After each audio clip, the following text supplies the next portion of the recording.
Bienvenue à tous, bienvenue à cette session de Copilote plus Agent, l'essentiel en 30 minutes chrono pour les partenaires. Nous sommes le lundi 26 mai et donc on est en place pour une nouvelle session de notre webinar. Donc je suis accompagné de Chloé Guillaume, qui est Cloud Solution Architect dans la même division que moi chez Microsoft. Bonjour Chloé. Salut Pierre. Et donc aujourd'hui, guest star, on est accompagné du fameux Franck Gaillard. N'exagérons pas, je vais être gêné. Donc, bonjour à tous, Salut bonjour Franck. Pierre, bonjour Chloé. Donc bonjour Franck, donc, qui est aussi Cloud Solution Architect, mais lui qui est sur la partie Azure, donc la partie un peu plus dev, on va dire. Et tu vas nous expliquer un peu tout ça aujourd'hui. Voilà. Donc, on vous rappelle la session. Donc, c'est une session de une demi-heure, toutes les semaines, autour des agents de M365 Copilote. Et donc, on vous présente ça depuis maintenant début mars. Et on en est à l'épisode Épisode 12 et avant-dernier épisode, avant de faire une courte pause. Courte, on verra, mais Ouais. on fera une petite pause. Et voilà. Et donc, comme vous savez, le format reste le même. Toujours. Ah ben non. Ah oui, non, déjà on va faire On a un peu oublié. de promo. Oui. Un peu de promo. Notre session, la dernière session des Copilot plus Agent, l'essentiel en 30 minutes, se termine le 2 juin pour le moment. Mais sachez qu'à partir du 2 juin, donc même jour à 17h, nos amis côté Azure lancent une autre académie, l'Agentic Dev Partner Academy, avec des sessions très deep dive sur le développement d'agents côté Azure. Donc vous avez le lien d'inscription et le QR code en bas de l'écran. Donc n'hésitez pas à vous inscrire, ça vous permettra de vous former sur cette partie-là. Il y a beaucoup de contenu, des choses très deep, pas mal de choses à apprendre, donc allez-y, profitez-en. Voilà, et on va parler du fonctionnement, Pierre. Ouais, tout à fait. Le fonctionnement reste le même. Le fonctionnement reste sur un webinar de une demi-heure où vous n'avez pas accès au micro, à la caméra et ni au chat. Mais par contre, toutes ces vidéos sont enregistrées, sont montées et sont disponibles directement sur YouTube, sur le lien qui est ci-dessous. Pour poser vos questions, comment fait-on ? Pour poser des questions, QR code à droite, donc utilisez-le, n'hésitez pas, c'est anonyme et puis nous on répond systématiquement à la session suivante, aux questions que vous nous aurez posées dans la semaine. Donc allez-y, profitez-en. Et à propos des questions, qu'est-ce qu'on a eu comme question ? Eh bien, on n'a pas eu de questions cette semaine et en même temps c'est pas plus mal parce qu'on a une grosse session avec Franck. On Tout a à plein fait. de choses à raconter. Donc juste avant de démarrer cette session sur Azure AI Foundry, disclaimer classique, vous le connaissez maintenant. On fait donc ces webinaires depuis plusieurs semaines. On essaye de vous fournir un maximum d'informations par rapport aux nouveautés qui arrivent sur l'IA et notamment l'IA générative chez Microsoft, Copilot et les agents. Ça évolue très très vite, donc c'est pour ça que faites bien attention à la date qu'on écrit sur toutes nos slides, parce que ça nous est déjà arrivé que ça évolue d'une semaine sur l'autre et qu'on parle de sujets et que la semaine suivante on est obligé de faire des modifications. Donc surtout, ce n'est pas un engagement, c'est à titre d'information, pas d'engagement contractuel de la part de Microsoft sur ces présentations-là. Et on vous invite grandement à toujours vérifier les informations sur les sources officielles Microsoft ou auprès de vos différents référents Microsoft pour être sûr d'avoir les bonnes informations à communiquer à vos clients. Et tout de suite, on va attaquer avec Franck. Ah ben, toi, Sujet Franck. du jour. Ok, merci bien Chloé pour toutes ces informations et Pierre. Alors aujourd'hui nous allons parler d'agents. Alors Chloé et Pierre ont déjà dû vous en parler. Et là on va voir les agents dans Azure en fait. Alors pour ça en fait Microsoft va mettre à votre disposition une plateforme qui s'appelle Azure AI Foundry. Dans cette plateforme, ou plutôt cette fabrique, comme j'aime bien l'appeler, va vous permettre de créer des applications et des agents IA. Alors, un petit point sur le distinguo entre application et agent IA. Aujourd'hui, on parle beaucoup d'agentique et c'est le but de cette session, on va le développer par la suite, mais sachez qu'on peut très bien infuser de l'IA générative dans des applications sans forcément passer par des agents. À titre d'exemple, si vous voulez faire du RAG, alors RAG c'est Retrieval Augmented Generation, Pour info, c'est lorsque vous souhaitez interroger vos données à travers un chatbot qui va chercher les réponses à vos questions dans une source de données que vous aurez communiquée. D'accord? Mais pour faire ça, on n'a pas forcément, on peut le faire avec un agent, mais on peut aussi le faire sans forcément avoir un agent. C'est-à-dire, on va utiliser la solution Azure AI Foundry pour déployer ce modèle de RAG sous forme de web app, par exemple. D'accord? Donc, on aura une URL qu'on va envoyer à des utilisateurs qui, en fonction de leur profil, pourront se connecter ou pas. Hein, tout ça, c'est sécurisé, bien sûr, et poser leurs questions et avoir directement leurs réponses voilà, sur leurs questions sans être passé par un agent.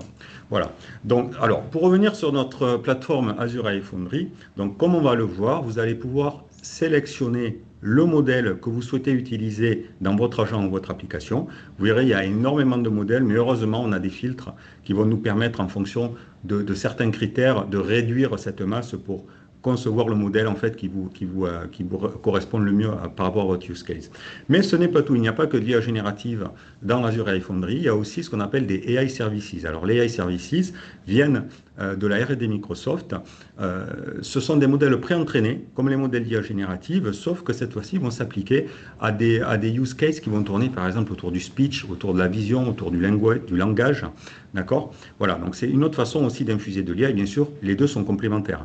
D'accord? Et ce que va vous proposer aussi donc Foundry, c'est va vous mettre des interfaces de développement, ça peut être du GitHub, alors vous avez le GitHub modèle pour ceux qui peut-être connaissent déjà un petit peu, vous allez pouvoir redéployer des modèles directement dans GitHub, vous avez du Visual Studio aussi, où on peut s'intégrer, Foundry va s'intégrer le SDK donc directement dans Visual Studio, pareil des liens vers Copilot Studio et vers Microsoft Fabric pour la partie accès aux données. Et tout ça bien entendu à travers une plateforme qui va respecter toute la partie sécurité et toutes les qualités, la conformité, donc propre solution IA dont vous allez avoir besoin pour déployer votre application. Alors, on revient un peu plus sur AI Foundry. Alors, un petit mapping un petit peu avec différentes briques. Hein. Parmi ces briques, une qui est importante, alors elles sont bien sûr toutes importantes, hein, mais c'est la partie sécurité. Donc, Azure AI Content Safety, en fait, va vous permettre de créer des filtres de sécurité. Alors, pour petite info, il existe différents niveaux de sécurité lorsqu'on va parler de LLM. Le premier niveau va être propre au modèle en lui-même. Ça veut dire que si je prends par exemple le modèle OpenAI, le modèle est déjà sécurisé, il a été entraîné pour ne pas répondre à certaines questions qui ne seraient pas correctes, on va dire. D'accord ?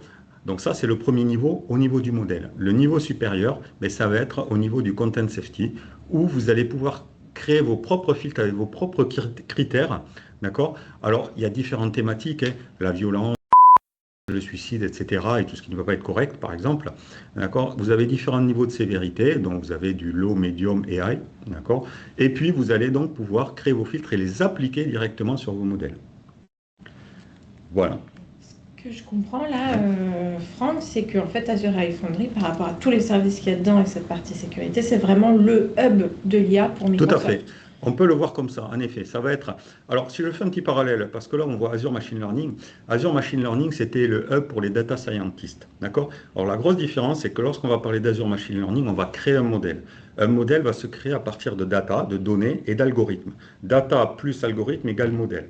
Ici, dans Azure AI Foundry, les modèles sont déjà créés, ils existent déjà, donc on n'a pas besoin d'être data scientist pour l'utiliser. Ce sont plus des profils de développeurs qui vont pouvoir l'utiliser par simple appel d'API pour infuser, donc comme je disais, de l'IA directement dans leurs applications. D'accord? Voilà, donc ça c'est la grosse différence. Vous n'avez pas besoin d'être un data scientist pour utiliser Azure AI Foundry. Ok, ça marche. Et en termes de gestion, c'est vraiment les développeurs qui gèrent de bout en bout tous les services IA. Tout à fait. Tout à fait. On va revenir peut-être dans les prochains slides sur ces notions-là. Ça marche. Alors, comme je disais, lorsque vous allez utiliser Azure AI Foundry, vous avez un modèle catalogue, le catalogue de modèles, qui est simplement immense. Vous avez plus de 11 000 modèles. Il y a une mise à jour qui a été annoncée à Build. Donc pour ceux qui ont suivi, avant on était aux alentours de 1900. Là, on est passé directement à plus de 11 000 modèles, ce qui est énorme. Donc vous allez retrouver différents fournisseurs de modèles, donc le partenariat bien sûr avec OpenAI, et on va retrouver des modèles d'OpenAI directement dans Azure Foundry, et un des gros contributeurs est Hugging Face, qui propose un peu plus de 10 000 modèles, rien que cette plateforme, quoi. Et d'ailleurs, moi là-dessus, j'ai une question de Franck. Oui. C'est vrai qu'on nous dit que les modèles sont entraînés jusqu'à une certaine date, Et est-ce que ça, c'est vraiment expliqué où Oui, est-ce qu'on peut retrouver cette information? écoute, On l'a? oui Pierre, ben, ce que je te propose, on va peut-être switcher directement sur l'interface d'Azure AI Foundry. Mhm. Donc vous voyez, là, je suis dans le modèle catalogue, le catalogue de modèles. Et si je prends par exemple, on va prendre ce modèle 04 mini là, d'OpenAI, ben, vous voyez ici, vous avez la date d'entraînement. Alors je ne dis pas que sur les 11 000 modèles, tous sont renseignés, mais les modèles les plus utilisés, en fait, vous allez retrouver D'accord. cette date, et ça c'est effectivement, comme tu le disais, quelque chose d'important, hein, parce que justement, si on veut accéder à de la donnée qui a été créée après cette date, il y aura d'autres techniques, notamment les agents, et on verra comment on peut faire par la Ok, suite. d'accord. Mais je profite pour être justement sur cette interface, en fait, pour vous montrer aussi qu'un autre point important, c'est la région. Donc vous pouvez, à partir de cette interface, avant de déployer votre modèle, Ouais. choisir dans quelle région vous allez le déployer. Souvent, pour des raisons de RGPD, confidentialité des données, vous êtes contraint à déployer dans une région qui est figée, hein. Donc là, ça vous permet de voir si votre modèle est disponible, en fait, dans la région qui vous intéresse. Alors, je continue un petit peu, puisqu'on est sur la lancée. Toute la partie benchmark aussi, qui est très importante. Souvent, on se pose la question, mon modèle, comment il se situe par rapport aux autres? Est-ce que ce modèle est performant par rapport à mon use case, etc. Donc, vous voyez qu'ici, vous avez des petits graphiques avec la qualité. Donc là, c'est un index de qualité, d'accord, qui reprend plusieurs critères et qui permet de comparer, en fait, les modèles entre eux. Donc là, par défaut, il a comparé un Llama, un 0.3 mini DeepSeek, mais je peux très bien cliquer sur Compare with Other Models et importer les modèles, d'autres modèles qui m'intéressent justement pour affiner un petit peu la recherche du modèle qui m'intéresse le plus. Ok, super. Et puis d'autres petites métriques aussi qu'il ne faut pas ignorer, vous voyez. Notamment, vous avez des informations sur la capacité du modèle en termes de tokens. Donc là, vous voyez, il est capable de traiter 51,83 tokens par seconde. Pour rappel, le token, c'est un petit peu la mesure, hein, avec laquelle on va être facturé. D'accord, on est facturé par lot de millions de tokens et ça correspond à 4 caractères en moyenne, quoi, sur du texte anglais. C'est ce qui ressort. Et puis, si le modèle a déjà été déployé, vous voyez, je clique sur cet onglet-là et je peux directement accéder. Là, j'ai déjà fait un déploiement de mon 04 mini. Je vois au moins les modèles qui ont déjà été déployés dans mon environnement. Vous voyez, donc espace très collaboratif. Alors, si on est sur les modèles, je vous ai parlé tout à l'heure de filtres. Et vous allez voir ici, vous avez plusieurs options de filtres en fait qui vont vous permettre d'affiner votre choix de modèle. Alors déjà par famille, hein, donc là on a vu Azure OpenAI, voilà, si je sélectionne Azure OpenAI, là je vais avoir 36 modèles de la famille OpenAI qui vont être disponibles. Tous ces modèles en fait ne sont pas, il y a deux façons de déployer ces modèles. Alors je dis ça peut avoir une conséquence au niveau du coût, d'accord, et tout va dépendre du cas d'usage. Vous pouvez déployer ce qu'on appelle du MAS, Model as a Service, ou MAP, Model as a Platform. MAS, vous n'allez pas gérer la partie infrastructure. D'accord? Donc, vous allez directement déployer, vous allez être facturé par token consommé, par million de tokens consommés. Alors que le MAP, vous allez choisir la VM dans laquelle vous allez déployer votre modèle. Et là, par contre, vous allez être facturé en heures de compute. Donc, en fonction de la taille de la VM, l'heure de compute sera plus ou moins élevée. D'accord? Okay. Tu parles de tokens. Je oui. sais qu'à un moment, tu m'avais parlé aussi des requests. Ça fait partie des métriques aussi qu'on peut avoir sur oui, alors, on peut avoir bien distingué le nombre de tokens par minute qu'un modèle va pouvoir gérer et le nombre de requests par minute, c'est-à-dire le nombre d'appels d'API par minute. D'accord? Donc, c'est deux métriques qui sont différentes. Si il y a beaucoup d'appels, il peut y avoir beaucoup d'appels et pas beaucoup de tokens consommés et vice-versa. D'accord? Donc après, en fonction du use case, ça va vous permettre aussi, c'est une autre métrique qui va vous permettre de sélectionner le modèle qui correspond le plus à votre cas d'usage. D'accord.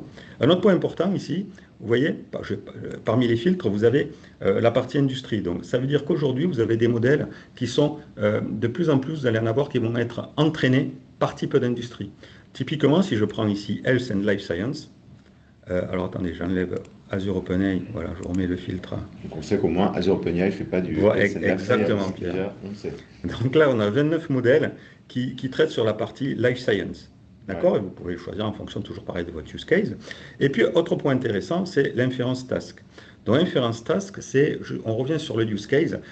Quel est le but, la finalité de votre application? Est-ce que c'est de faire un agent conversationnel? Dans ce cas, vous allez sélectionner conversationnel. Est-ce que ça va être, par exemple, de faire de la classification d'images, d'accord? Donc voilà, donc certains modèles sont entraînés par rapport à certaines tâches mieux que d'autres. Ça ne veut pas dire que les autres ne le font pas, mais souvent le font moins bien. D'accord. Voilà. je vais revenir sur... Voilà, donc là, on a vu sur la partie modèle. Alors, tout à l'heure, je parlais aussi des AI Services. Alors, les AI Services, il ne faut pas les oublier. Alors, comme disait Chloé tout à l'heure, en fait, Azure AI Foundry va être le hub d'entrée, en fait, pour accéder à l'IA chez Microsoft. D'accord? Donc, à la fois IA générative et à la fois l'IA, les AI Services, qui sont regroupés par thématique ici. Donc, le but, c'est pas de tous vous les décrire, hein, mais vous voyez, voilà, en fonction de ce que vous voulez faire, si c'est soit la vision, du speech, du language, on a des API et des modèles entraînés donc sur ces thématiques-là, speech to text, text to speech. On a même une nouveauté, ce sont les avatars sur la partie speech, où on peut, à partir d'une photo, générer une petite vidéo d'un avatar, c'est assez bluffant, qui va parler, voilà, qui va s'exprimer. Vous avez vraiment l'impression que c'est une personne réelle, quoi, en face, quoi.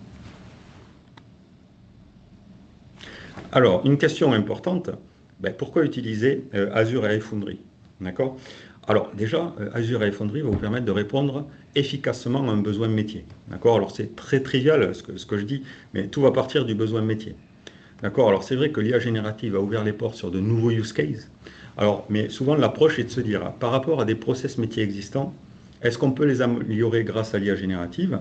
Ou alors, ben, on va partir sur un nouveau use case qu'on ne pouvait pas traiter justement parce que ces modèles n'étaient pas disponibles, et c'est un petit peu la limite qu'on avait atteint.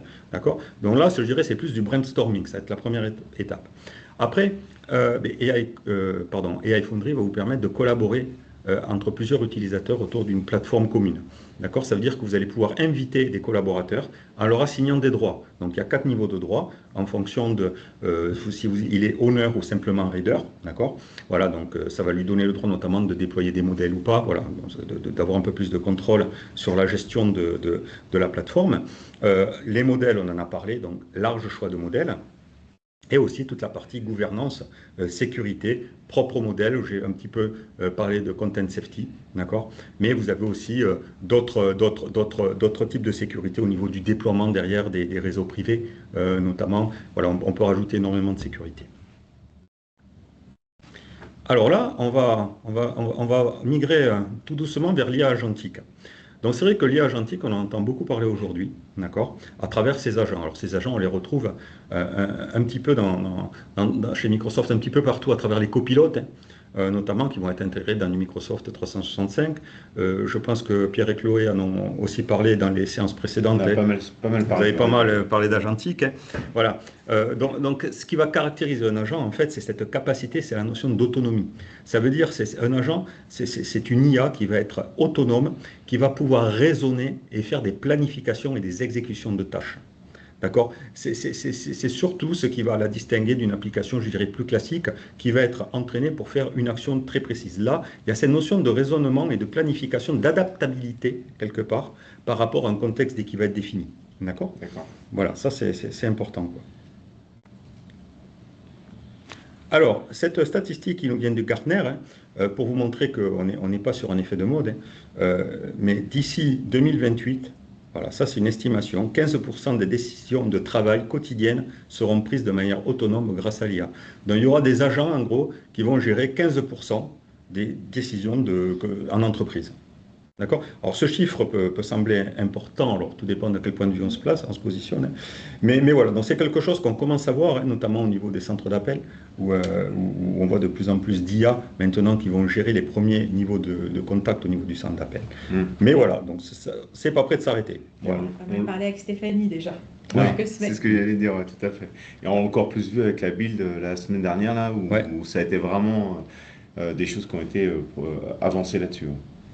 Oui, tout à fait. Et alors, ce slide, j'aime bien ce slide. Alors, c'est pas parce que c'est pas moi qui l'ai fait, mais j'aime bien parce qu'il synthétise un petit peu cette avancée qui est assez rapide. Et souvenez-vous, on parle de choses qui sont passées il y a 2 ans et demi. Hein. La première apparition de ChatGPT, novembre 2022. Et depuis, c'est fulgurant, quoi. On a l'impression que ça fait tellement longtemps. Ça fait à la fois longtemps, et je pense qu'en 2 ans et demi, il s'est passé plus de choses que sur les 20 dernières années en machine learning, quoi. Tout à fait. Je veux dire, ça va très vite.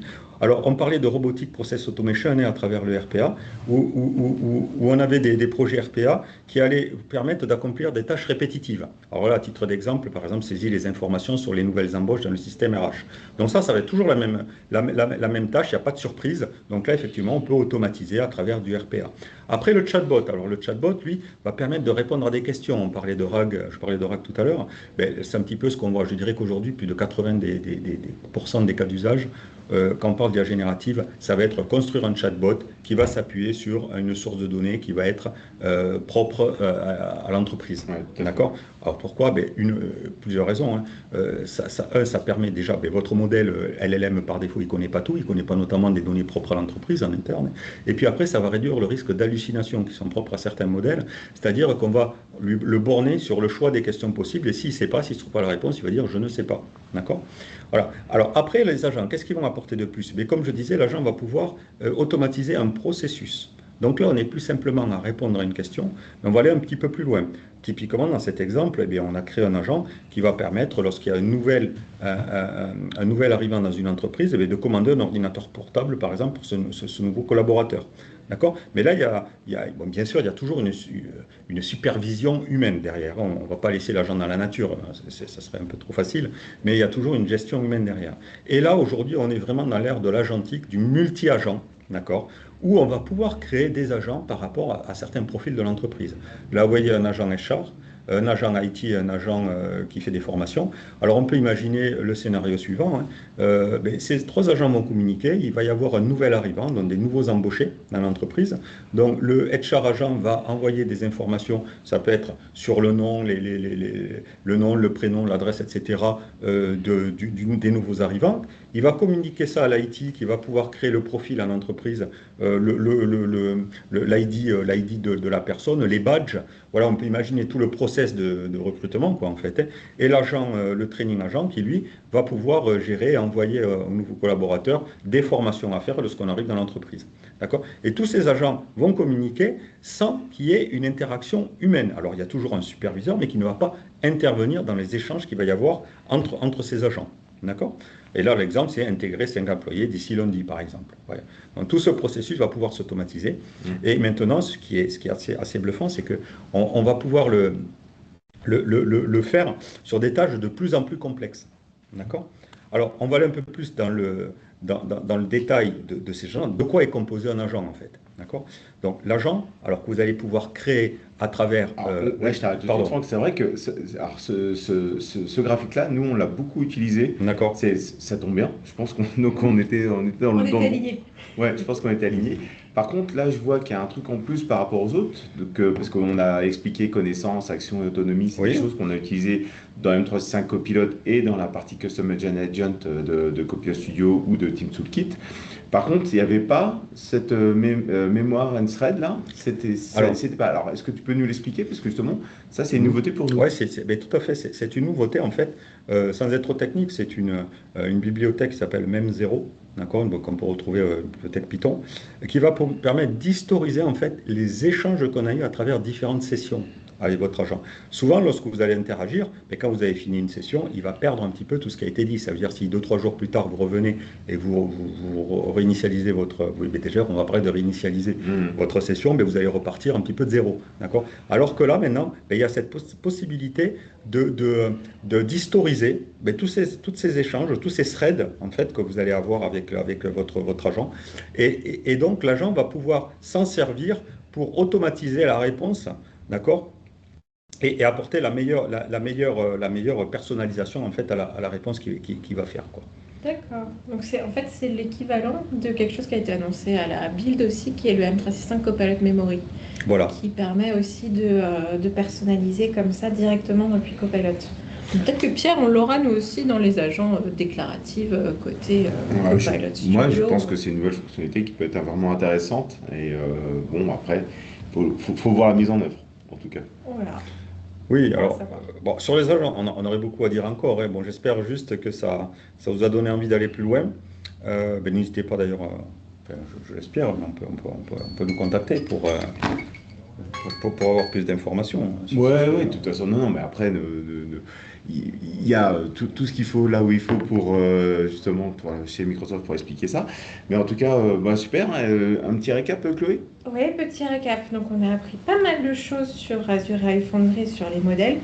Moi, ce que je retiens, d'abord, c'est que ça permet, Azure AI Foundry, c'est le hub de l'IA chez Microsoft et c'est carrément le socle chez nous de tous les copilotes et toute l'IA qu'on développe dans nos produits. Ensuite, on peut développer des applications, mais aussi des agents. Tu nous l'as dit, Franck. Il y a plus de 11 000 modèles disponibles, donc c'est énorme et on va pouvoir donc les fine-tuner aussi Tout à fait. et les utiliser. Il y a cette histoire de filtre dont tu nous as parlé qui est super pratique pour se dire comment je choisis le modèle qui correspond bien à mon use case. J'ai tous ces filtres en place pour pouvoir les comparer et m'assurer que j'ai le meilleur modèle possible.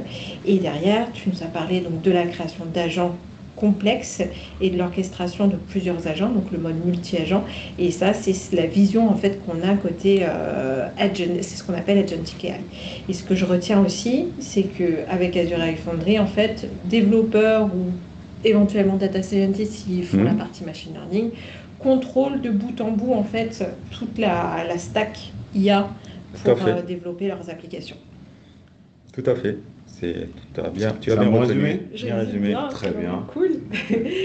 Du coup, merci beaucoup Franck pour cette session. De rien.